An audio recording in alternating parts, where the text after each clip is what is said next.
Google the catchword surrogacy and you're one click away from hundreds of websites promising to solve the problems of infertility through surrogacy. Couples living in a country where surrogacy is illegal take advantage of this. These websites promise that the whole legal situation will be taken care of for them and a birth certificate will be organized. Such smart marketing convinces many couples to sign all papers, pay all fees, and 9 months later to travel to country B to pick up their child. What the internet ad will not have mentioned is that when they come back to their country, they might face a lot of problems. The authority of their home state will say, look, for us, surrogacy is illegal. We do not recognize that this is your child. For us, the mother who has born the child is the mother, and you, intending mother, you are not considered the mother. So for us, these papers are simply not relevant.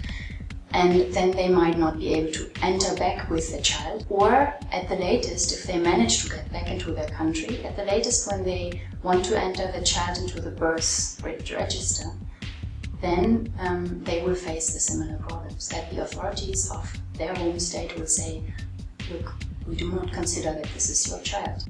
The highest number of cases reported involving cross-border difficulties related to legal parentage are those involving international surrogacy.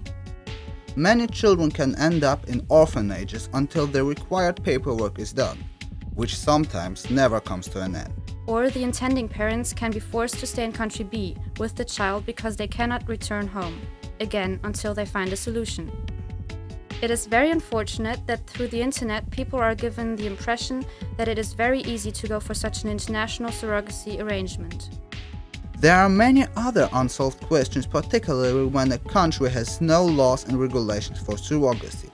For example, what happens if the intending parents break up, do not want their child anymore, and this decision is made while the surrogate mother is already pregnant?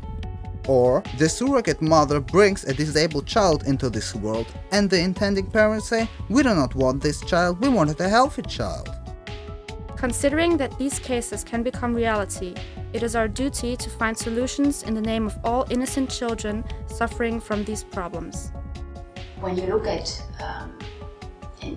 surrogacy, you see that there is in general a danger of exploitation of women. Exploitation is women as surrogate mothers. They might be forced, maybe financially, due to pressure in their family, because maybe their family is in debts, to be a surrogate mother. So it is difficult to know, are they really doing this voluntarily? Then the other aspects goes into the direction I just mentioned, protecting the rights of children. Human trafficking is basically a door open if this is not regulated internationally. And in fact, when you look at international surrogacy, to some extent it can be a circumvention of international adoption law. International adoption treaties have been implemented in the past decades with some success to avoid human trafficking, to avoid that people can buy children in other countries. And if you so want, surrogacy now is to some extent opening that door again to a market where parents can buy children in another country.